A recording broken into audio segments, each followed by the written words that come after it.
ایک چھوٹے سے گاؤں میں ایک کسان حامد نامی شخص اپنے بیٹے علی کے ساتھ رہتا تھا۔ حامد ایک محنتی اور ایماندار آدمی تھا جو اپنی محنت سے کھیتوں میں کام کرتا اور اپنی زندگی کا گزارا کرتا تھا۔ اس کا بیٹا علی ایک ذہین لیکن ضدی لڑکا تھا جو اکثر اپنے باپ کی باتوں کو نظر انداز کرتا تھا اور اپنی منمانی کرتا تھا۔ ایک دن علی اپنے دوستوں کے ساتھ کھیلنے جا رہا تھا۔ حامد نے اسے بلایا اور کہا، بیٹا، آج کھیتوں میں کام زیادہ ہے، میری مدد کر لو تاکہ جلدی فارغ ہو جائیں۔ ابا، میں بعد میں آؤں گا، ابھی میرے دوست انتظار کر رہے ہیں، یہ کہہ کر علی تیزی سے وہاں سے چلا گیا۔ حامد نے کوئی شکایت نہ کی اور خود ہی کھیتوں میں کام کرنے لگا۔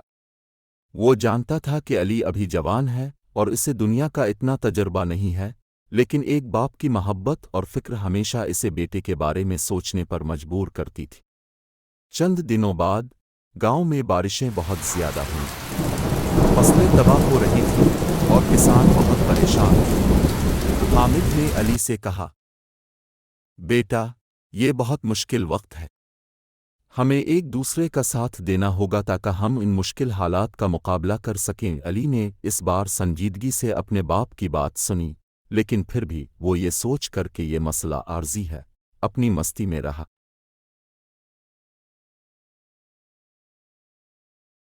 بارشوں کے بعد جب پانی سوکھا تو کھیتوں میں کام کرنا اور بھی مشکل ہو گیا۔ حامد دن رات محنت کرتا رہا، لیکن علی کا رویہ ویسا ہی تھا۔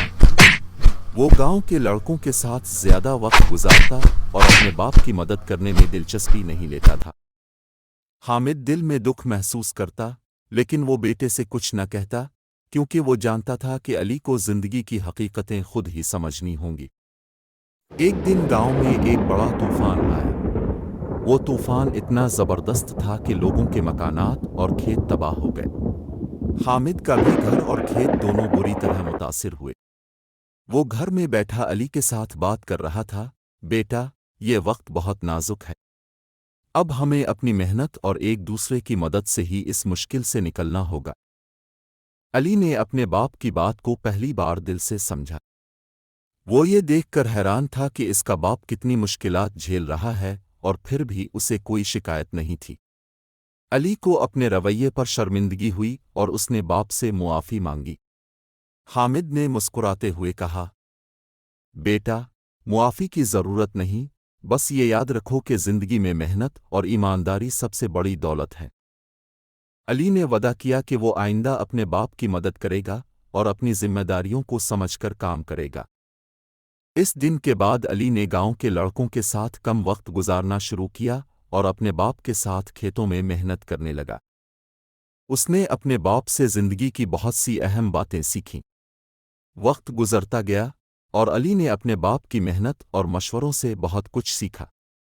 وہ ایک محنتی اور ذمہ دار جوان بن گیا۔ حامد اپنی آخری عمر میں یہ دیکھ کر خوش تھا کہ اس کا بیٹا اس کی توقعات پر پورا اترا ہے۔ کہانی کا پیغام یہ ہے کہ والدین کی باتیں اور تجربات انمول ہوتے ہیں، اور جوانی میں جو سبق سیکھا جائے وہ زندگی بھر کام آتا ہے۔